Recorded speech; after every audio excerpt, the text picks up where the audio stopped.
it is wrong. Joseph Alaoba was unnecessarily stubborn. He wanted that body thrown out on the same day, and the same way. And again, forgetting that he doesn't even he did common law. He didn't know the law at that time. You can't do that. But his supporters will not come and tell you, oh, because he's the father, how do you do? Your son is skinny.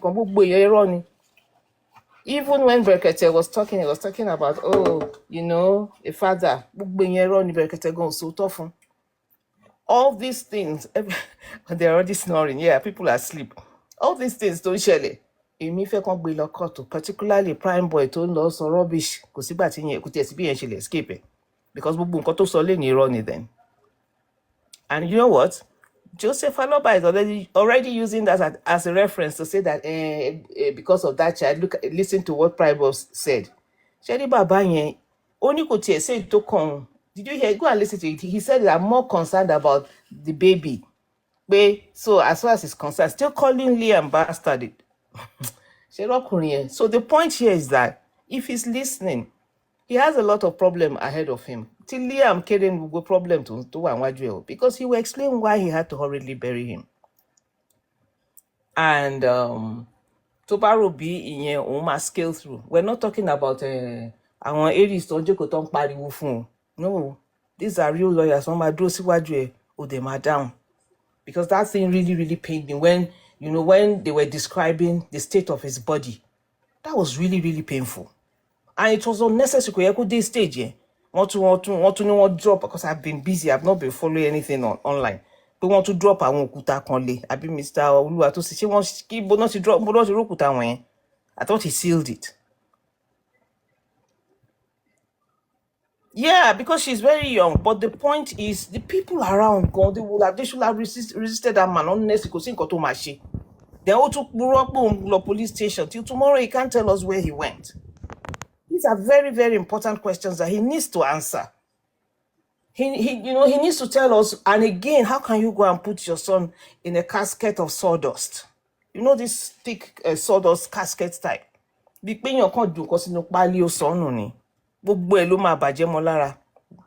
Ọmọ mi ẹ ṣe gan ara nǹkan náà tí à ń sọ lẹ́ẹ̀kan yẹn pé these are the things that needed to be looked into. Yeah. Because definitely all these things were done intentionally, not because he doesn't know law, but to hasten the decomposition. Exactly. That was what he did now. Yes. He was sealing it. The heat there will cook him immediately. Exactly. So it's like a pre-planned something. Okay. It's like something they sat down on a round table and planned. Yeah. Because his movement is, everything. Láti ibi tí wọ́n ti gbéra and bó dẹ̀ ṣe act nígbà tó délé tó kọ́kọ́ lọ òkè tó ń bọ̀ tó kàn ọ́dà tó kàn gbé kínní tó dẹ̀ gbé tó dẹ̀ jẹ́ pé ọ̀nà ló ti pé tó dẹ̀ pé what is it called kínní tó dẹ̀ sọ pé wọ́n fẹ́ lọ sí ti baálẹ̀.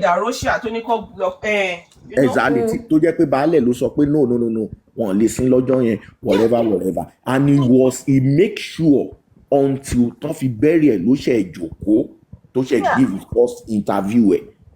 So then that kind of casket tó jẹ́ pé wọ́n mọ̀ pé no tán bá ṣe ń gbé kinní ìsíwò ilẹ̀ bí ó máa túká ni. Why? So these are very, very, kò dìgbà tán bá sọ fẹ́yàn pé it looks like a so what were those idiots rejoicing about? These are very strong allegations. So Sherry àkàìmọye èèyàn. They are just an illiterate. All of them are just. Let them know that. I still don't know, like you said earlier. Pé bàbá kan ni àkàìmọye bàbá tó ń ṣẹ̀wọ̀n nítorí even not because. Yes, kò sí ètò kọ́ mi kó jẹ́ bàbá o. I don't care. Not because tampering with evidence, but because of negligence. Yeah. Intentionally wanting to cover up things. Because of negligence lásán bàbá ó ń ṣe ẹ̀wọ̀n ìyá òbí ń ṣe ẹ̀wọ̀n just because pé wọ́n wà kìíní enough ká tó wá sọ pé èèyàn tó tamper pẹ̀lú evidence tó show pé he did it intentionally. This was intentional. For his own selfish something. Then tó dẹ̀ tún wá wá. tó wá change the narrative completely. Now, like I reminded them the other time, he said something, and that is the first question. Toma àkọ́kọ́ béèrè lọ́wọ́ ẹ̀. Please, what killed your son? Yes. Kó wá dáhùn pé òun ò mọ̀. Wọ́n wá play video fún pé bó ó sọ pé tán bá ti ṣe DNA. Wàá sọ another implicating statement there. Wàá sọ nǹkan tó pa ọmọ ẹ. Now you are now saying you don't know it. Tó bá ti ṣe máa sọ ẹni tó pa ọmọ mi. Bẹ́ẹ̀ ni ó ní ẹni ó lóun mọ èèyàn tó pọ̀ mọ́ pé wọ́n bá ti ṣe DNA. Now the question, the lawyer, the question is that Mr. Alaoba, please, who killed your son? Yeah. You don't. I don't know it, but you said so. See, Sherry, àwọn nǹkan tí wọ́n fẹ́ kí Wùmí máa ṣe. Tẹ́ fẹ́ kó wá sórí social media so that a lè sọ gbogbo tinú ẹ̀. So that ńgbà tẹ́jọ́ bá máa débi tẹ́jọ́ tó yẹ kẹ́jọ́ dé. And I said something. Àti corner rẹ̀ síbi kan kò ní lè jẹ́. Exactly. And I said something. Ask Alaoba why láti bẹ̀rẹ̀ tí wọ́n ti sọ pé Fẹ́mi Fálànà ló take up case yẹn. Why tó fi exactly tó fi wà uncomfortable tó dẹ̀ make sure pé òun fẹ́ ṣe everything láti lè má jẹ́ kó jẹ́ Fẹ́mi Fálànà ló máa handle case yẹn. Why? But you are discovered the last part of the police station. That was a disappointment. He's not been able to come out since then. Let's remind them. At the first Nibere, your first interview, you said no one killed your child. Yeah.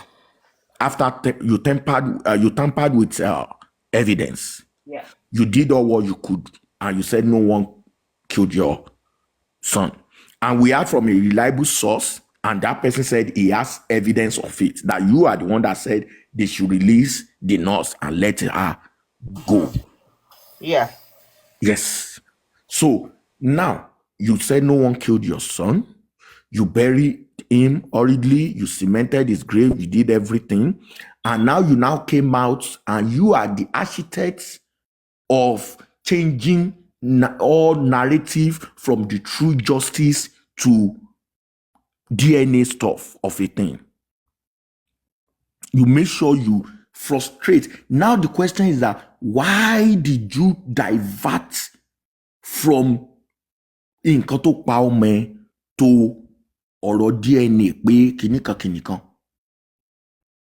That is all of a sudden the narrative started changing. All of a sudden, the same you that said no one sure there now. Yeah, the same you that said no one killed your son. Yeah. The same you pointing fingers. Now pointing finger and said, "Oh, you saw the DNA as motive. You saw the pool of blood." So this is now. Let me say something to Mr. Oluwatosin. You see, this Mohbad case is not a case that can sọ pé torí pé pathology ti sọ pé wọ́n lè ascertain nǹkan tó pa ó ti tán nìyẹn. No, ẹjọ́ ṣẹ̀ṣẹ̀ bẹ̀rẹ̀ nìyẹn. So case eléyìí òun ṣe now ibi tẹ́jọ́ ti máa wá bẹ́ẹ̀ ni pé ẹjọ́ ṣẹ̀ṣẹ̀ bẹ̀rẹ̀ nìyẹn. Àwọn ìgbésẹ̀ wo làwọn èèyàn gbé after ikú ẹ̀?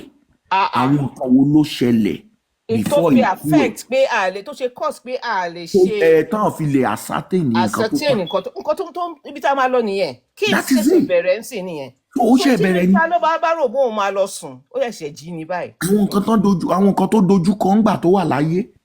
Tó fi lè jẹ́ kí paracetamol àtàwọn. So you are right, ó ní ìjà ṣẹ̀ṣẹ̀ bẹ̀rẹ̀ ni, ìjà ṣẹ̀ṣẹ̀ bẹ̀rẹ̀ ní sìn. Yeah. So ọkùnrin yóò ti mọ nǹkan tó kù sí honestly. Àwọn nǹkan tó sọ ńgbà tó face ńgbà tó wà láyé tó fi lè jẹ́ kí tí kìíní dẹ̀ ascertain ẹ̀ pé àwọn oògùn tó lò yẹn kì í ṣe pé overdose ni but báwo ni kí ló wà lára ẹ̀, irú àìsàn wo ló wà lára ẹ̀ tó fi wá lè jẹ́ pé nǹkan tí òun just that small injury wọ́n dẹ̀ ti ascertain pé wọ́n ògùn lọ́bẹ̀ kò sí wọ́n kìíní ní ara ẹ̀ kò sí. And it was not overdose. It was not overdose. And you know that was my prayer that come as a drug ni.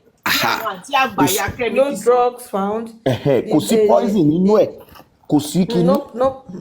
Now ẹja tún rán wọn létí o pé bàbá fúnra ẹ̀ ló tún fẹnu ara ẹ̀ sọ pé ọ̀rẹ́ Mohbad sọ fóun pé kán lọ ṣe autopsy pé bàbá ó máa yẹ kán ṣe autopsy nígbà tó ajá àfọmọ tó fẹ́ máa gbé lọ òun Gbogbo fúnra ẹ̀ wọn ló ló sọ sọ ní ara bẹ́ẹ̀ ẹ̀ fún sọ mi. gbogbo náà sọ fún ìsọ̀n rẹ́kọ̀dù òun fúnra ẹ̀ ló sọ pé ìyàwó ẹ̀ dùn òun fúnra ẹ̀ ló sọ pé ìyàwó ẹ̀ dùn lẹ́sẹ̀ mú pé ó ní kán lọ ro tílé ẹjọ́ ò bá tiẹ̀ gba ríró yẹn ilé ẹjọ́ ṣáà máa sọ pé lẹ́yìn ìgbà kan sọ fún ẹ pé kán ṣe autopsy kí ló ṣe why tó fi padà tún lọ sí. Joseph ìwọ àti Alọ́ládé ẹ̀rọ ìjọ ẹ̀wọ̀n kí wọ́n tó sọ̀rọ̀ Sherry, méjì yẹn sáré dáhùn. one thing, if I were èmi sọ pé now Wunmi need to stand up This is the and time she needs to stand up to yeah. her feet. Yeah. Gbogbo ogun tó ti fi jà sẹ́yìn yẹn tó ṣe láìbẹ̀lẹ̀ yẹn tó ṣe yẹn it is now she needs to pay Baba back in her own coin. Òun ní kọ́kọ́ mo tiẹ̀ láwọn èèyàn Canada gan tí mo fẹ́ kán bá wa gbé. Yes, so that kí Wunmi náà máa sọ pé why tó ṣe lọ sí ọkọ mi why tó ṣe lọ sí ọkọ òun ní kíákíá. Yeah. Kó wá press charges yẹn. Yes. Because That bàbá òun is a Wunmi good case. Then ó fẹ́ rán Wunmi lọ sẹ́wọ̀n ni tí Wunmi náà bá rán bàbá lọ sẹ́wọ̀n kò sí jà ń bẹ̀.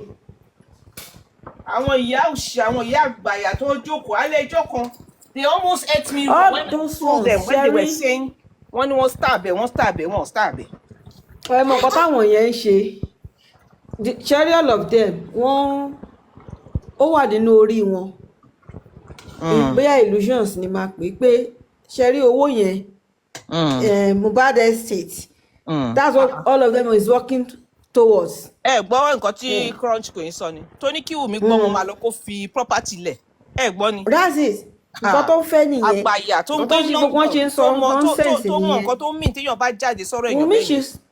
Wunmi is to stand up now kó kọ́kọ́ bẹ̀rẹ̀ láti bí pé ìsìn ni Wùmí máa dìde tí wọ́n o. Ibo kí ló tán bẹ́rì ọkọ̀ òun ní kíákíá dẹ̀ kó dẹ̀ sọ pé òun fẹ́ bẹ́rì ẹ̀ nísìn at least everything ti tán. Everything. She stand up as ìyàwó Mo as a warrior now. ìsìn gangan ni kó wá face bàbá yẹn ò lẹ́nu ọ̀rọ̀ báyìí. Tí bàbá bá ṣe báyìí pé bàbá is finished bàbá yẹn ò tí ì mọ̀ kankan àwọn tó ń tẹ̀lé gan one by one ọmọ àdìyẹ lẹ́yìn ẹ̀ máa wò. Tí Wunmi bá dìde dúró ń sìn tó bá stand to her feet tó dìde bí ogun gbogbo àwọn wòle tó sọ̀rọ̀ kí ni gbogbo máa dákẹ́ ni. Àwọn olórí burúkú ẹ̀ mọ̀ nǹkan kan ẹ̀ kò máa sọ̀rọ̀ anyhow. Honestly this thing really when I say something hits me so hard since from the time tó ti lọ sí police station yẹn ni mo ti bẹ̀rẹ̀ sí ń relax yẹn because mo ti pé bàbá gan ara ẹ̀ ti ń tutù ó ti rí ibi tọ́rọ̀ ń lọ. And there are so many things we don't even know yet. So many evidences tó wà tá àti ẹ̀ tí mọ̀ rárá. Báwọn bàbá èèyàn ṣe máa wà so irresponsible kí ló dé. Ìyẹn wà lọ́tọ̀ o evidence wà lọ́tọ̀ o tá àti mọ̀ òye sì wà lọ́tọ̀ o. And you say anything anyhow èyí ó ń sunkún egbére kan mi mọ ẹkún tó ń sun tí ò sun láti jó wá ní òun nǹkan tó bá òun ni pé ṣé wọ́n gbọ́ nǹkan tí prime boy sọ nípa ọ̀rọ̀ paternity òun ní ẹ máa wòde yìí ṣé o believe prime boy. Òun ló ní kí prime boy sọ wọn prime boy. Àwọn ló máa sọ pé kó sọ bẹ́ẹ̀ nítorí wọ́n. Because they are pushing for that DNA. Yeah, wọ́n tó ń ṣe nìyẹn. So that they can tamper with it. Pé kó gbọ́ and unfortunately for them he has told them he lied. One thing I don't understand is ó jẹ́ káwọn lọ́yà ti sọ fún bàbá gan pé this thing cannot work. Let's even assume pé Mo kọ́ ló bí ọmọ yẹn but lójú ayé ẹ̀ ó ti sọ pé this is my child. If that DNA comes negative that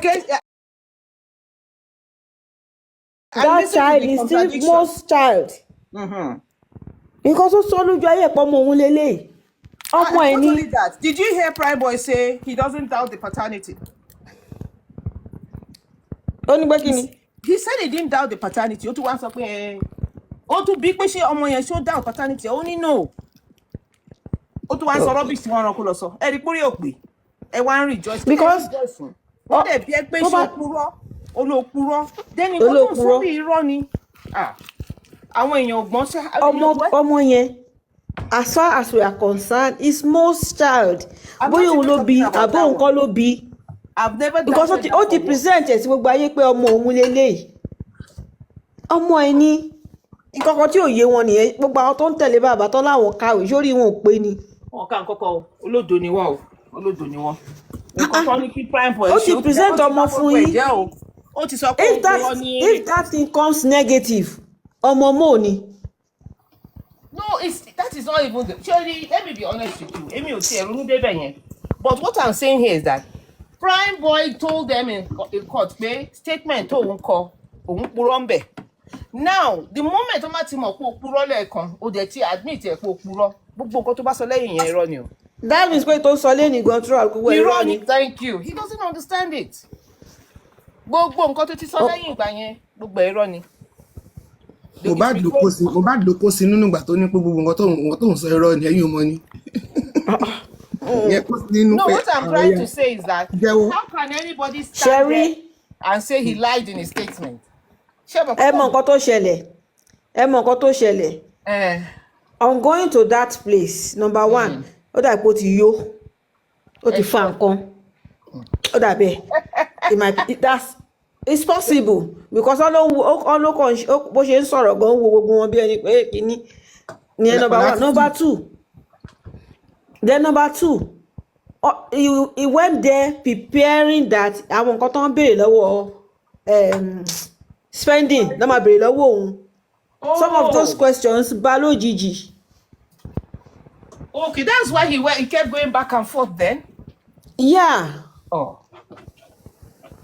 You see, the point here is people look. I want to share that. I want to tell you about Mohbad. They don't understand anything. I've just come to that conclusion. Lẹ́yìn àbí láti jọ́ tó ti lọ petition Darosha Ebe Mutimo. Now today wọ́n ní wọ́n embalm. Did you hear that? Wọ́n embalm.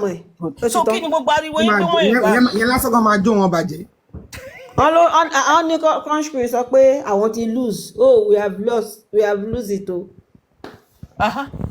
Kò sí wọn ò ní case kankan mọ́ fẹ́. Èèyàn tó bá gbọ́n kó tètè gbọ́ pálí. Ṣé wọ́n ní case tẹ́lẹ̀?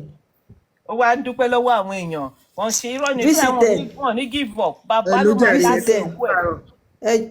Ẹ káàárọ̀ ẹ jọ̀ọ́. Wọ́n tún máa rẹ́yìn náà sí Wunmi. You need to stand up now.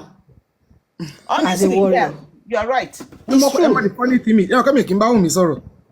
Ẹ ṣáà ẹ close mọ́ àwọn tó ń bá wọn sọ̀rọ̀. Mo ní nọ́mbà ẹ̀kọ́ mi ò kí ń pè é. No, àwọn tó ń bá sọ̀rọ̀, you are close to them. Yeah. She needs to stand up as a warrior. Now it's time for her to get up, honestly. Yes, number one, she should take charge. As ìyàwó, they've disgraced themselves. Ó láti take charge as ìyàwó ẹni tó kú. Yes. Yes, I'm the wife. Go take charge. Go bàbá sẹ́gbẹ́ kan. Narratives yẹn ti tán, gbogbo ẹ̀ náà ti knock off. Yes, kó dìde, kó dúró. Number one, ó ti ṣe gbogbo ọ̀dọ́ ṣe sí. Kó dúró pé ó fẹ́ sin ọkọ ẹ̀. Kó dẹ̀ dúró pé bí bàbá ṣe dúró mọ yẹn pẹ̀lú gbogbo àwọn bloggers tó ń sọ pé òun ló ṣe the whole thing has been knocked out kò sí ẹjọ́ fún wọn mọ́ ẹ máa wò láti ẹ̀kọ́ náà wá dúró mọ́ bàbá lọ́rùn pé kí ló tó lọ sí ọkọ òun ṣùgbọ́n òun ní kó má sin òun ló bá evidence jẹ́. Yes. Bàbá ìṣe máa so tọ́mọ wa kò gbọ́dọ̀ gbẹ̀gbẹ̀ tó wáyé pé ó lọ bọ́n ṣe fẹ́ ó fẹ́ rán mọ́ òmí lọ sẹ́wọ̀n. Bẹ́ẹ̀ni. They wanted her to go to prison. Kí n gbọ́ bọ́ ṣe máa ń sọ ni kí n gbọ́ bí Aries ṣe máa ń sọ ni. Yeah. So kó dúró. Aries wants her in jail. Aries ò kí àǹkọ́ tó ṣẹlẹ̀. Akọni obìnrin. Now she wants to fight for herself. She wants to fight for her son, and she wants to fight for all the other widows. Tó máa ń ṣerú nǹkan báyìí fún. This is what so she needs to stand up. That you don't just get up, and things are changing. Tẹ́lẹ̀ gbogbo narratives wọn lórí social media wọ́n máa kó jọ fún bàbá ẹ máa wòran. Yàrá tó bá ti dúró sí tó ti bẹ̀rẹ̀ tó dúró gbọ́n pé kò sí wèrè. wọ́n á lọ díìgẹ̀ up wọ́n tí mọ̀ kankan. Àwọn veron náà wà ń bẹ̀ wọ́n tí mọ iye tó máa fi wọ́n tí ìrówó tó máa fi gbára wọn nílẹ̀ wọ́n màmá wá báyìí. Ẹ mẹ́rin bá ti release veron ni. 100 million babe 100 million. 100 million each. 2 shorties. And the 100 million was come from somebody from their families. So kí ni yẹn sọ fún mi? What does that tell you? VC, what does that tell you? Wọ́n ti máa wá kirikiri gan báyìí. Wọ́n fẹ́ kọ́ pẹ́ ń bẹ̀ gidi gan nìyẹn. Wọ́n ní intention àti release wọn ni. Wọ́n á ní wọn meet bail condition ni simple. Wọ́n lè meet ẹ̀ náà. I think kí ló ká yẹn jubilate pé àwọn ti release veron pé wọ́n rówó Arifa. Ṣé kọ̀ọ̀kan wọn ní owó tó fẹ́ fún ni? Ṣé wọ́n ṣe ní kọ́kọ́ àwọn kówó jọ mo ló ti fẹ́ rí. Bọ́lá tẹ̀ is 100 million not 5 million 100 million. Are you It's in sure? the dailies Not 5 today. million. I thought I saw somebody say 5 Ẹ million. má It's jẹ́ in ká the máa. dailies. It's in the punch today. Níbo ló ti fẹ́ rí yẹn? Sarah, Owó kí Tẹ́bá wàá wo máa ń kíní dá kí wàá Sarah máa dá 10 million. ṣíwé ọ̀fọ̀ ibẹ̀ mo ti kà á. Ṣé Wow. kò ń ṣe àwọn tí bàbá ló lọ fẹ́ 100 million síbẹ̀ tó rọ́pẹ́ fẹ́ wọ́n fẹ́ rówó?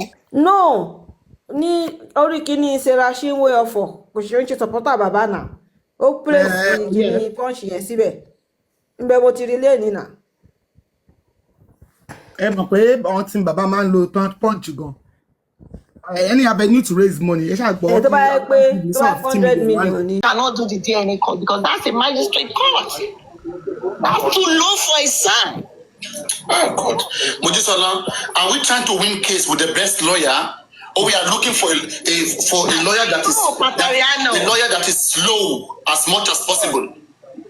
They go to high court mostly. They don't go to magistrate court. I'm telling you. Okay. She's right. I've got a case for tonight. I beg, my brother is a lawyer. Oh. If then they find lawyer, my brother and a lawyer. To ask my question, you said don't go there. If she cannot go to the magistrate court, he can only go to the high court. Then why did we get him now? Okay, now what is the importance of Shitu in the inquest? Let me ask Mojisola Gwan. Thank you. Freedom, can you see that post? The comments. Hello. Hello. Earlier, when I couldn't come up, I was hearing some of the things that was being said and all of that. And even though I was out, I was up and about, I kept pondering over everything. And it's beginning to seem like a well-orchestrated plan from, I'm not saying he pied his son, but whatever it was, it's confirming that he was really vindictive. Because I don't know for what reason a father would hurriedly bury a child, seal it up, in fact, place heavy stone and seal it up. Kinney, was there an agenda? What was the plan? What was going on through his head? Because it would seem like whatever happened, it started first from Prime Boy. I can bet it. Even when they said in court that he said most passing was not natural, I said, yes, it's very unnatural. It has your hand in it, Prime Boy. Whatever it was that you had on you that day. Because from certain things I have heard, even about the body, compose and all of that. Sorry, Dawa, with all your scientific analysis, but I have heard certain gist about people who die from jazz. The body, tètè máa ń ṣe, máa ń tètè rùn, máa ń tètè decompose, like maybe because of the jazz or whatever. I don't know the sciences behind it, but I've heard such tales before. And even though I would never have reasoned that way, I'm beginning to pin, pieces all of these things together to say that it looks like a very well orchestrated plan. Go for autopsy. You said no, you will not do that. Go the traditional way. You still said no, you would not do that. Who were you trying to protect? Who were you trying to protect? If you wouldn't do autopsy, you wouldn't go the traditional spiritual way. Who was Mr. Alaoba trying to protect? There's a question mark there. Placing that heavy stone, what is the significance? Is it so that, yes, we have nailed you there, nothing can happen? I don't get it. I have a question mark there too. Why that stone? Then coming back to Prime Boy, ó máa kú palẹ̀mọ́ ìyà tó máa jẹ. Congratulations in advance, because they sent both of you on a message, Prime Boy and Spending. Wọ́n ní ọmọ wọ́n rán ẹ níṣẹ́ ikú, ó dẹ̀ sáré jẹ. Prime Boy, you think that you have done this and you've gotten away with it. Wọ́n fún ẹ ní gift, wọ́n ṣe gbogbo ẹ̀. You think you are getting away with it. Ẹni pa gúnugún kò kí ń pé ọdún, ẹni pa kàlàmàgbò kò kí ń pé oṣù. Kò wá ń ṣe gbogbo ẹni tó bá mú idà tó pààyàn nìkan ló pààyàn. Wọ́n ń pe àwọn kan ní apanimáyọ̀dà.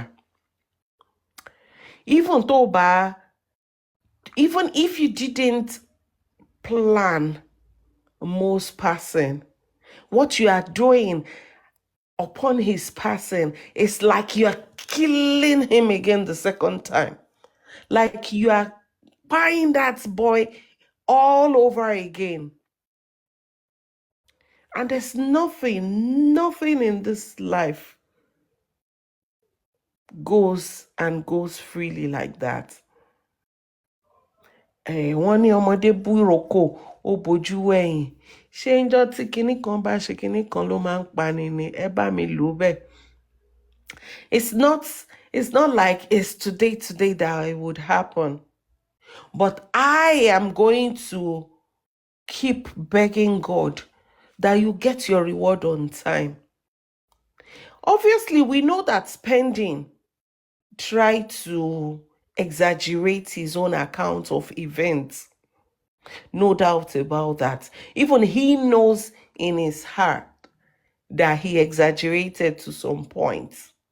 But he did his own to a degree that wouldn't have been too outrightly damning like what Prime Boy did. But of course, those who sent him that message want to rebel. I heard earlier they were hailing him. Oh, Prime, you are no longer a boy, you are a man. Prime man. Oh, gallant. Be rewarded, Shema gallant tó nìyẹn gbà tó bá máa dé. When karma would come, it would hit you. It would hit you on all sides. Ojú gbogbo wa ló dẹ̀ máa ṣe. I mean, how do you think your friend will feel? You think because he's gone, you can lie against him? Àdàbí tó bá jẹ́ pé àwọn nǹkan yẹn ṣẹlẹ̀ ni Prime Boy ló máa escape ẹ̀. But if truly these things never happened, before the end of this year, God Almighty will visit everyone, each and everyone, those who knows about the boy's spy, those who try to change narrative and spy him the second time, those who make attempts to blot out everything he represents, those of you who are working day and night. We see that you are beginning to plan, you are planning more, right? We've started hearing you, but what else can you do? What else can you plan at this point in time? So for everyone who has tried to circumvent the cause of justice, I can only say congratulations in advance. Your reward will come, and it would come quickly. If there's any reason why a whole lot of us are heartbroken, it's not even like Dawa said. Whatever Prime has said has no relevance. Really, because if we're looking, if we want to break it down in every way, it has no relevance. But of course, to the mischievous, to the liars, to the ones who are planning, to the schemers, it has, they are jubilating like, he has said something. As far as I'm concerned, it doesn't hold no waters. And that's why they could be deliberating that even the magistrate has compromised his bias, because the magistrate isn't working the way they would have expected him to. Omowumi.